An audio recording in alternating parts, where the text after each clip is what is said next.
Did you get a chance to celebrate, do anything crazy yet now that you're the champ? I just spent some time with my family. Right now, I'm currently at AKA right now, hanging out and just hanging out with my family and my teammates. And yesterday we had a barbecue with family, just hang out, nothing too insane. Next weekend, I'm probably gonna go head up to Tahoe and just hang out. Oh, nice. Nice. That's always Yeah, a fun trip. Yeah, I mean, you yeah, don't need to do anything too crazy, right? yeah, yeah. Keep it How are you? simple. So what's up? What's going on? I'm good. I'm good. Just, just want to check on you and give you some love. It was a pretty big deal, winning the tournament, becoming the champion. And, Yeah. ahead of the tournament, it almost seemed like you kind of knew something that we didn't know, if that's fair to say. I mean, you had that confidence that, like, you were essentially like saying to everyone, like, I'm the champion already, right? So has it Yeah. has it had to sink in at all that you're officially the champion now? So that's a question a lot of people are asking me right now. And to be honest with you, like it's I guess it still feels kind of unreal Yeah. in a sense, but at the same time, I'm like, you know, I don't know. It feels a little unreal. It hasn't really sunk in yet, just because I feel like I've been on the go so much. Like this, it's only Monday, which is, Yeah. I just fought on Friday, so hasn't really sunk in yet. But um, it feels amazing. It's awesome. I haven't really got to like actually go home and sit down and take it all in yet. And so this week I'm hoping it'll kind of wind down for me a little bit, but you know, Yeah, of course. Baby steps. it'll yeah, it'll kick in eventually. right. Baby steps, baby steps. That's what we'll call it. Baby steps. Yes. And on your way to, making MMA history is what that was. That was the first tournament of that kind, especially in Invicta. hmm You made it look pretty damn easy, beating three opponents on one Yeah. night, two of which were UFC veterans also. Did it feel as easy doing that as you made it look? I think, shout out to my coaches because I feel like they prepared me in the best way possible. Like, and I think if it wasn't for them, I wouldn't be able to, it wouldn't, like, I was prepared because of the fact that, like, I was working these things in, during my camp. I was training. So it almost felt like, my coach told me in the back, he's like, it's just like practice. That's all it is. It's Hmm. just like practice, And so I think I applied all the hard work in my training to make it look effortless, but it was definitely hard, during practice, during my camp. So it wasn't easy. I mean, yeah, it looked like it though. From an outsider's perspective, you did fantastic. Really incredible. I mean, you totally lived up to your nickname as you usually do. Every takedown you Yeah, hit, big and emphatic. Never back down from any striking exchanges on the feet. It was just really impressive stuff overall. yeah. And so the preparation, you were talking about that. So it was compared to getting ready for a single regular fight from a tournament. Would you say the big difference then was just think of it as like practice, like you were saying?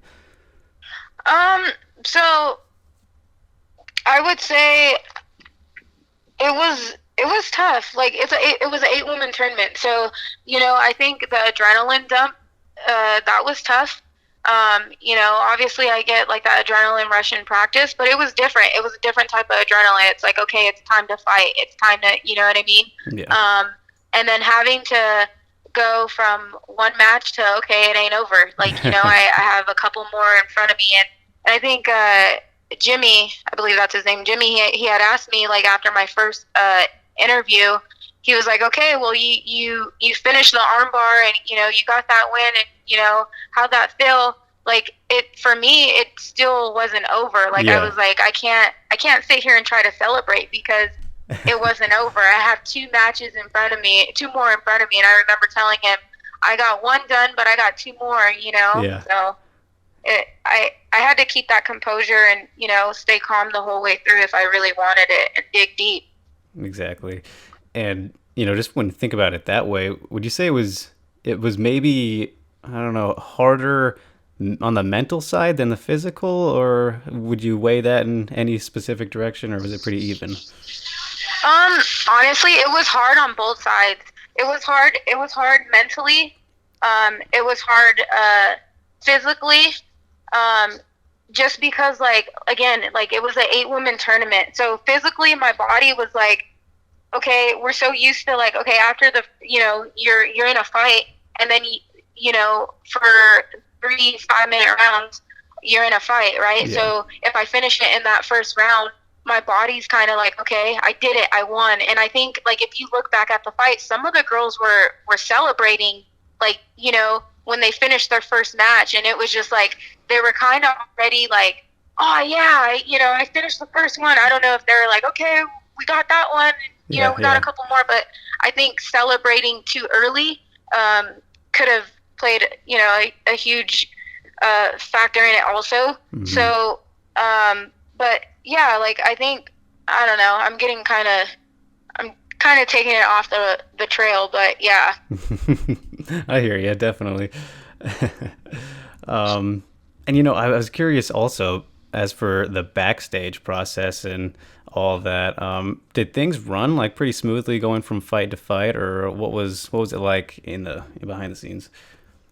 Yeah, again, for me, everything ran pretty smoothly because I stayed focused. Like what everybody saw during and after the fight, like when I was super calm and focused and kept my composure, it was the same way throughout the back. Like I wasn't too involved of like what was going on. Like I think some of the girls were looking at the other girls' matches, and I kind of was just like, the hard work is over with. I did everything that I could to prepare myself. All I have to do is just go out there and showcase my skills, and you know everything everything that I can do is already over with. I just Yeah.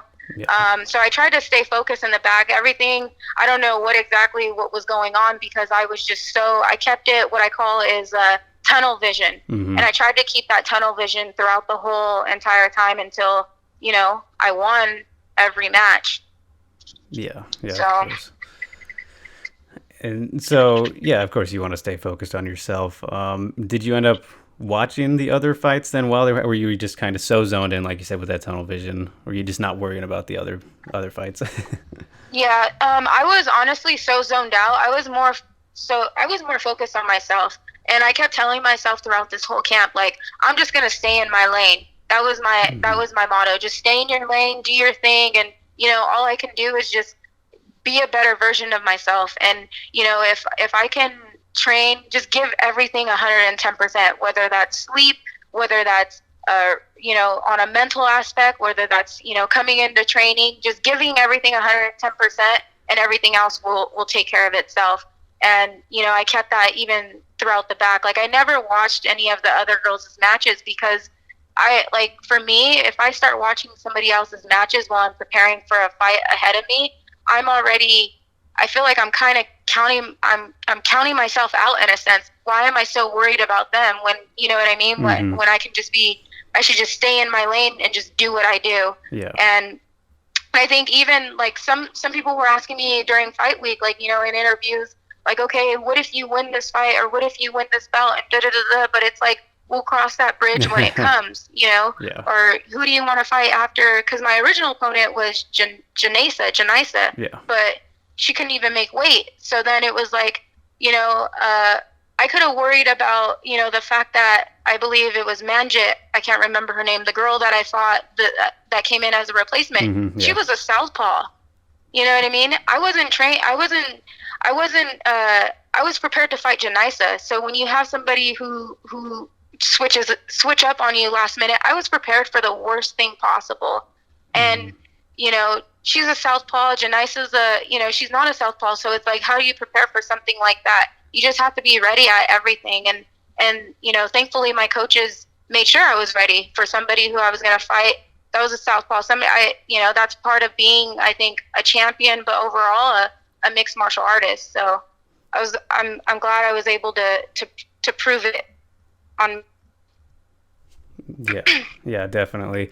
I mean, yeah, that was that unexpected turn, that's for sure. A day before, it's gotta be fun. But Yeah. just keep on keeping on, right? So, Yep, that's all I could do. And it's crazy to say because like even before during fight week I told myself like I was stuck in Arizona, Phoenix when they flew me out during fight week. I flew out and our flights got canceled due to weather conditions. I was stuck at an airport for 10 hours. oh Can you boy. believe that? 10 hours. And so like and mind you, it's fight week, so obviously I got to deal with weight cut. You got to deal with everything else that comes with it. And I'm like, if this is the worst that can happen to me, I'm okay. Yeah. So I just try to prepare for the worst as possible, but at the same time, I try not to focus so much on it. Mm-hmm. Okay. Yeah, yeah, and I mean, obviously, paying off. I think that's a good mindset as well. Um, and for that's the sort of strategy that works for you. And so I was really curious about this also, because you won the first fight with finish, only person with a finish, so you got to choose your opponent. Hmm. Did you let that decision kind of go to the coaches mainly? Because most people online and everything, because I was keeping up with that, it seemed like we're like, okay, she's gonna go with Curran for the semifinals. Um, Hmm. and then you went with one of the most Yeah, experienced people. It's like, whoa, didn't see that coming. Um, yeah. And I think a lot of people didn't see it coming. I think, like you said, I think a lot of people thought I was going to choose Curran, and I think she even thought I was going to choose her too, just from by the way of her facial expression when I announced, yeah, I'm yeah, going to go with Juliana Lima. But to be honest with you, I was prepared for any of the girls. I told myself it didn't even matter, like who who I was going to fight in the first match, the second match, the third match. I knew all of the girls that were walking in the tournament, so we tried to prepare myself for anybody, yeah, and I let my coaches decide. They kind of all strategized. They asked me. They said, we're thinking Juliana Lima. What's your thought? And I remember looking at Anthony, my head coach, telling him, you know, sure, like whatever. If that's is, it is what it is. Because if I end up meeting her in the final, if it didn't really matter to me. So I was in there to fight. I was going to fight. So whoever it was that was in front of me across the cage, I was going to give them my all. And so that's we decided, okay, Juliana Lima it is. And I think she was kind of shocked too, like, oh, okay, like she looked at me and kind of like nodded, like, all right, but it is what it is. yeah, exactly. I mean, man, it's so interesting to me because like the mental preparation. I mean, because going it's kind of hard to focus on multiple opponents, right? So really it's like the only thing you can do is kind of worry about yourself, because if you focus too much on, well, I mean, you can overthink one person, right? But multiple, like, Right. you're going to throw yourself off way more than you would like to. So Right, right, and I think that was the thing too. A lot of people were like, "Okay, how do you focus? How do you train for an 8-woman tournament?" And it's like you don't. yeah, yeah, You try to you focus on yourself and you try to be the best that you can be. And that's what I told myself. If immediately when Shannon Knapp called me, I remember she said, "I'm thinking about doing an 8-woman tournament. What are your thoughts? Would you be was is this something you're interested in?" Without a hesitation, I said, "Absolutely." Be able to go against the best of the best. That's why I'm doing this. You know what hmm, I mean? I'm doing it because I love it. I enjoy it. This is all for the love. Everything else will come, but I do it because of the love. So I want to be tested. You know what I mean? yeah, And so May 3rd, that's what I got. I remember asking Shannon Knapp. I asked to fight all of these girls, and the beautiful thing about this whole thing was I got to fight all these girls in one night. yeah, I basically got what I asked for, and I think that is so awesome. yeah, no doubt. It's just such a great concept, I think. I mean, just so it's new, but like kind of old at the same time. So I just think it's really cool. So definitely an awesome thing. And obviously, winning the title, huge moment for you and just your career. Really puts you on the map now, I would say. Um, is this all kind of happening at about the time in your career that you expected to? Because you're still 25, right? Yeah, I'm still, I guess, young in the game. Some people would say, um, and the way I see it is, it's all happening in perfect timing. Everything's just going the way that it should be because I'm working hard, and that the cool thing about it is everybody's able to see that. You know what I mean? Hmm. Everybody's able to see that I'm a hard worker. I work hard, and I'm not getting any handouts, and this is the way that I like it. I Yeah, prefer it this way. yeah, definitely. Yeah, yeah, for sure. And I hadn't realized either that you've been fighting for a fairly long time. You said still young in the game, but longer than you might think because there was that gap you had, a 3-year gap between 2015 and 2018, right? Hmm. And what was the reason for that, if you don't mind me asking? Yeah, no, no, no. So I decided to take some time off and re reshift my focus, sharpen my tools because of I just kind of felt like it was the right thing to do for me at the time in my life. I was going through a lot of personal changes in my life, and you know, I wanted. There were things that I wanted that I wasn't too sure that my support system, if my support system wanted the same thing. So Hmm. I had to resharpen my tools is what I call it, and make sure that you know my whole team, we were all on the same page. And there was a bit of a lack of communication at the time, and um, so I took a couple of years off and decided, this is what I really want to do. This is I want to be the best. I want to be a world champion. I knew I wanted to be the Invicta strawweight champion once I started fighting, and I want to become the UFC strawweight champion. That's another goal of mine, towards the near future that I know that I'm going to accomplish. But the reason why I took 3 years off was because I had to resharpen my tools and Hmm. make sure that my support system, we were all on the same page. Yeah. Yep. But yeah, I definitely hear what you're saying. Communication is a big key in just life, really, in general, not just fighting, right? So, Yeah, yeah, and see, I think, and I also think that it at the time, between the time when I took that time off, I was still a baby, hmm. and I've said it. Laura Senko had asked me the same question too, and I had mentioned to her, I was still a baby. I was immature. I was like, I didn't really know, like, if I knew that this is what I wanted to do. I like the idea of becoming a professional mixed martial artist, but I wasn't.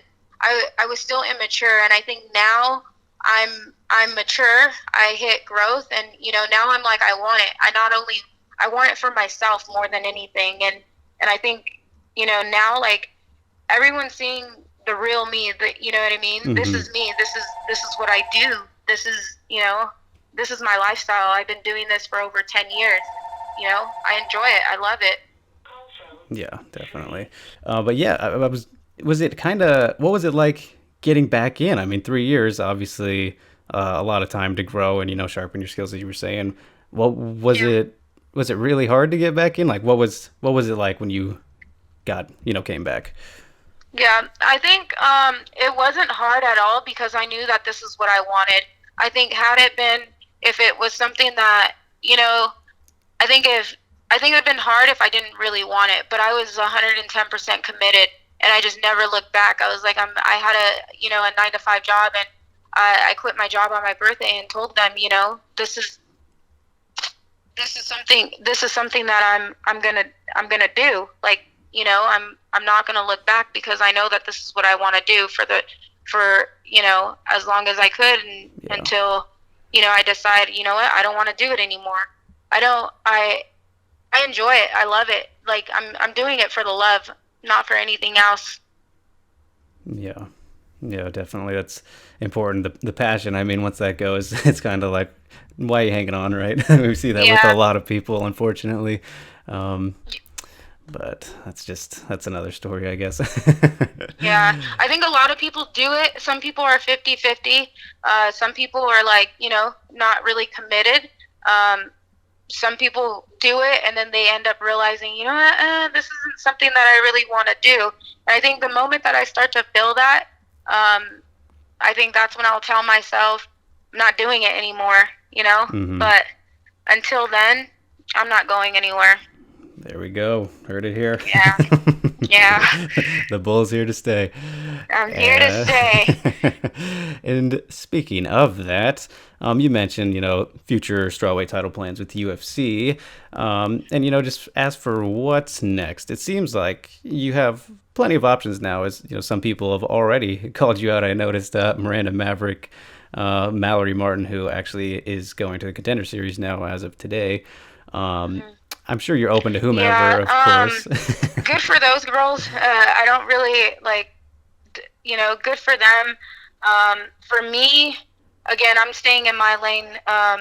As of right now, I do have options. I'm actually going to be meeting with my manager right now, here pretty soon, and see, what other options I have. But as of right now, at this moment, I talked about even going it down to 105s, and challenging the champion there.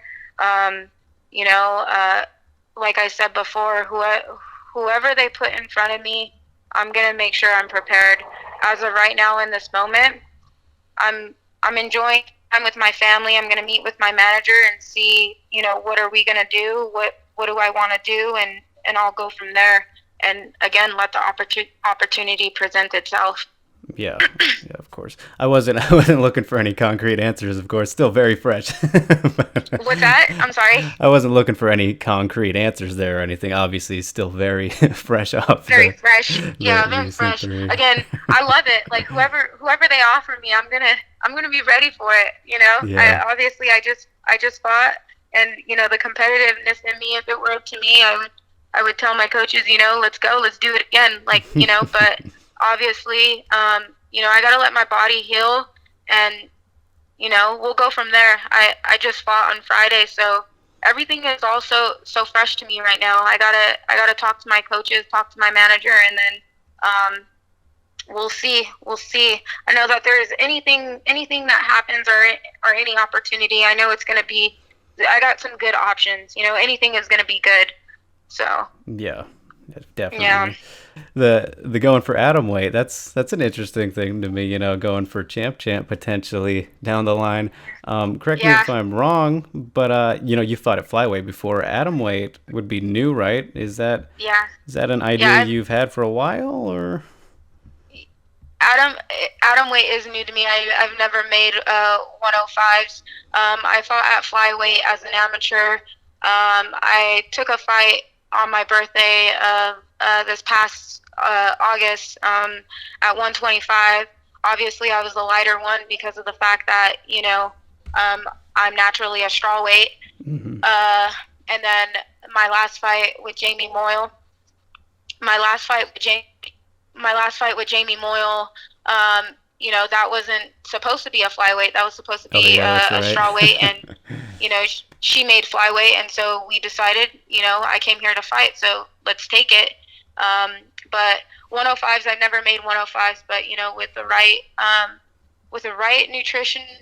nutritionist, and with the support system that I have, and if I decided to go that route, again, I know my coaches will make sure that I'm ready for it, and I'm all about making history, and I'll be willing to do it. But again, I got to talk to my manager, talk to my coaches, and see what do I want to do.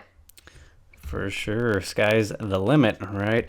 Um, Yes, the sky is the limit. Anybody can do it. If you believe it, you can do it. I kind of like that phrase for you, considering you're 5 feet tall. Just gonna say Well, that. thank you. Yeah, really gotta reach. But all right, I'll leave you with two final things here, Brianna. And I didn't mean to keep you for as long as I did. I'm very appreciative. Thank you for that. Um, No worries. but yeah, speaking of champs kind of, and that potential for you, what has it been like working with Daniel Cormier throughout your journey? Yeah. Speaking of Daniel Cormier, I just saw him right He now. just walked in. It's awesome. He's such an awesome guy. He's a great coach. It's been awesome to work. Be in the same room with him and feed off of his energy.